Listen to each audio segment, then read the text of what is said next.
그는 태양이 아주 큰 존재로서 남부 그리스의 약 3분의 1은 펠로폰네소스 반도보다 크다라고 주장했다. 펠로폰네소스 반도가 그리스에서 요 반도죠. 3분의 1 정도 되는데 요거보다 크다라고 생각을 거예요. 태양이. 뭐 지금 생각으로 보면은 태양이 뭐 지구보다도 훨씬 큰데 저게 뭐 어떤 의미가 있느냐라고 했는데 당시 사람들은 그게 말도 안 된다고 생각했어요. 태양이 우리가 볼 때 이렇게 조그맣게 보이는데 이게 어떻게 펠로폰네소스 반도보다 크냐, 말이 안 된다. 그렇게 생각을 한 상태에서의 펠로폰네소스 반도보다 크다라고 한 것은 조금 혁신적인 생각이었다는 거죠. 당시에. 사모스와 관련된 인물들 중에서 후세에 가장 많은 영향을 끼친 사람이 피타고라스다. 피타고라스는 지구가 공과 같이 둥글다고 추론한 역사상 첫 번째 인물이었다. 굉장히 그 당시에 맞게 이제 추론을 한 거죠. 달이나 태양이 유사성에 주목했거나 아니면 월식이 일어날 때 달에 비친 지구의 그림자가 원형이라는 사실에 근거해서 지구가 둥글다는 추론을 했을 것이다.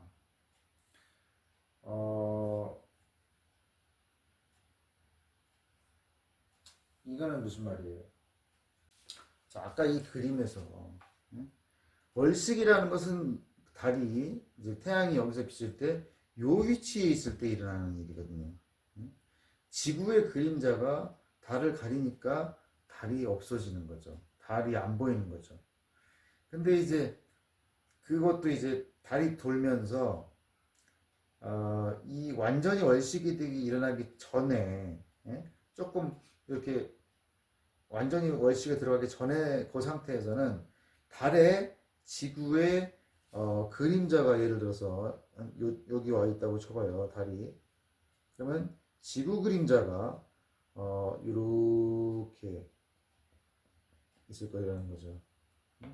완전히 월식이 일어나기 전에. 그러면 이걸 보고서 이게 둥근해. 이게 지구 그림자일 텐데 그러면 이제 지구가 둥글지 않겠는가? 그렇게 생각을 할 수가 있다는 거죠. 또 사무스 섬을 떠나는 배가 수평선 너머로 사라질 때 시야에서 마지막으로 사라지는 부분이 돛대라는 점도 지구가 구형이라는 추론의 근거가 됐을 것이다.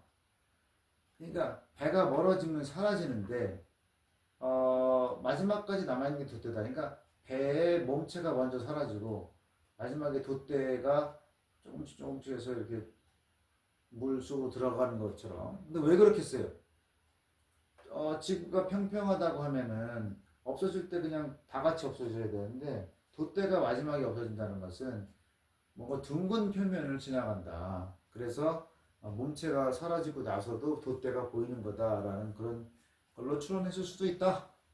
직각삼각형의 두 짧은 변의 길이의 제곱을 합한 값은 빗변의 길이의 제곱과 같다라는 유명한 피타고라스의 법칙은 피타고라스 혹은 그의 제자들이 발견한 거다.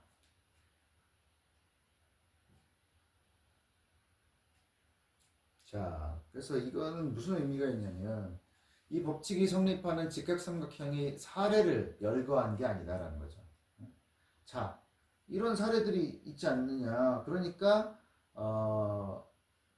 빗변이 아닌 두 변을 각각 제곱해서 더하는 것은 빗변의 제곱하고 같다. 이렇게 한 게 아니라 일반적으로 증명할 수 있는 수학적 추론의 방식을 개발했다는 사실에 주목할 필요가 있다. 수학적으로 증명했기 때문에 일반적인 사례 몇 개를 든 게 아니라 모든 사례에서 이게 맞다라는 것을 증명하는 방법을 썼다라는 거죠. 현대 모든 과학 연구에서 필수적인 수학적 논증의 전통은 피타고라스에서 시작된 거다. 수학적 논증은 피타고라스가 시작한 거다. 피타고라스는 순수한 사고를 통해서 자연의 법칙을 추론해낼 수 있다고 가르쳤다. 그래서 근본적으로 피타고라스 학파는 실험주의자가 아니다. 실험을 한 게 아니라 어떤 뭐 순수한 수학적 사고를 통해서 증명을 하거나 뭐 그런 식으로 파악을 했다라는 거죠. 피타고라스 학파는 수학적 논증의 객관성 및 확실성에 매료돼 있었다. 그래서 수학적 논쟁이야말로 인간 지성이 도달할 수 있는 순수하고 더러움이 없는 최상의 인지 세계라고 받아들였다. 이 당시에는 이제 이런 수학적인 증명이나 이런 것이 처음 발명이 됐기 때문에 와 이런 게 있을 수 있구나. 정말 신세계다. 이게 중요하다. 이게 최고의 세계다. 수학의 세계가. 이렇게 그 당시에는 생각할 수가 있는 거죠. 그래서 그들은 자신들의 수학을 통해서 완벽한 현실, 즉 신의 영역을 들여다볼 수 있다고 여겼다. 그래서 우리한테 익숙한 세상은 완벽한 세계의 단지 불완전한 투영이라고 생각했다. 뭐 원이라는 게 자연에는 없는 거죠. 완전 반듯한 원 그런 건 없는 거죠. 정삼각형 이런 것도 뭐 비슷해 보이는 것은 자연에 있을지 몰라도 완전히 세 변의 길이가 같은 삼각형이라는 것은 세상에는 존재하지 않는 거예요. 그죠? 개념적인 거다. 그래서 플라톤의 유명한 동굴의 우화를 보면 죄수들은 지나가는 이의 그림자만 볼 수 있도록 동굴 안에 묶여있기 때문에 그 그림자를 현실이라고 생각한다. 자, 이게 뭐냐면 죄수들이 이제 묶여 있어요. 동굴 속에서. 그래서 동굴 바깥쪽을 돌아서 볼 수는 없어. 묶여 있어가지고 이 동굴 안만 볼 수가 있는 거예요. 근데 이제 물체가 있으면 예를 들어서 이제 물체가 이 뒤쪽에 있다라는 거죠. 물체가 뒤쪽에 있는데 이렇게 돌아서 직접 볼 수 있는 게 아니라 이 동굴 밖에서 비추는 빛이 그 물체를 비친 다음에 동굴 벽에 비춰지는 그 그림자만 볼 수가 있다라는 거예요. 이런 식으로 설명을 했다라는 거죠. 세상에서 뭘 본다는 것은 그 물체를 직접 보는 것이 아니라 동굴 벽에 비춘 그림자를 보는 것이다.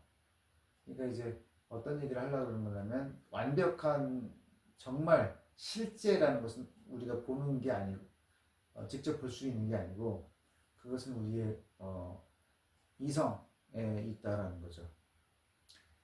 그래서 고개를 돌리면 바로 옆에 있는 복잡한 현실계를 알아볼 수 있음에도 불구하고 그들은 그림자를 자신이 속한 세계의 전부라고 믿을 수밖에 없었다.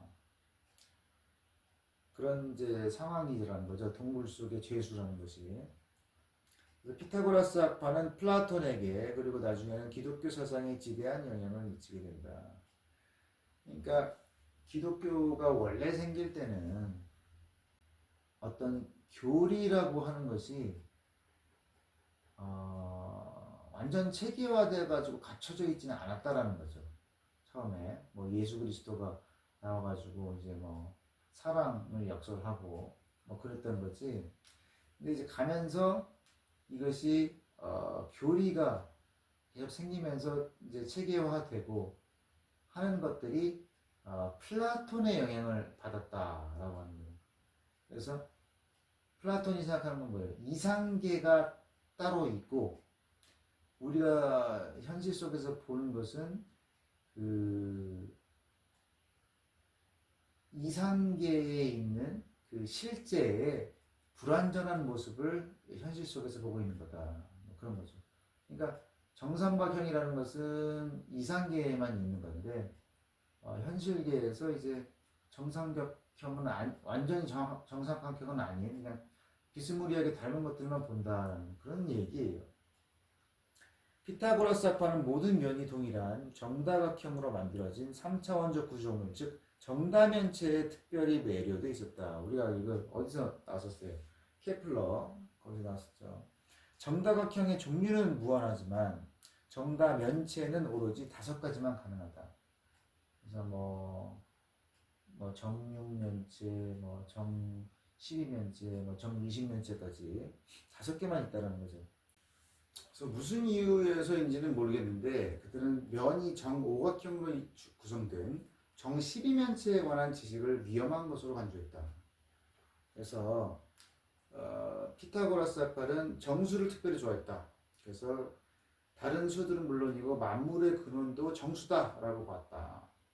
근데 정사각형의 한 변에 대한 대각선의 길이의 비를 나타내는 2의 제곱근이 무리수로 판명되어서 곤란해졌다. 그래서 이게 뭐예요? 자, 이 정사각형의 한 변의 길이에 대한 이 대각선의 길이의 비가 어떻게 돼요? 루트 2잖아요. 2의 제곱근. 근데 그 2의 제곱근이 무리수다 라는 것이 판명됐다. 그러니까 만물은 모두 정수의 비로 나타낼 수 있다라고 생각하던 사람들인데 정사각형의 대각선 길이의 비는 다른 선들에 대한 길이의 비가 무리수다라고 하는 것이 굉장히 충격적으로 다가왔던 거죠. 그래서 원래 무리수라는 뭐냐? 두 정수의 비로 표현될 수 없는 숫자라는 뜻이다. 그러니까 irrational number라는 거에서 비율이 영어로 뭐예요? ratio죠, ratio. 그래서 ratio로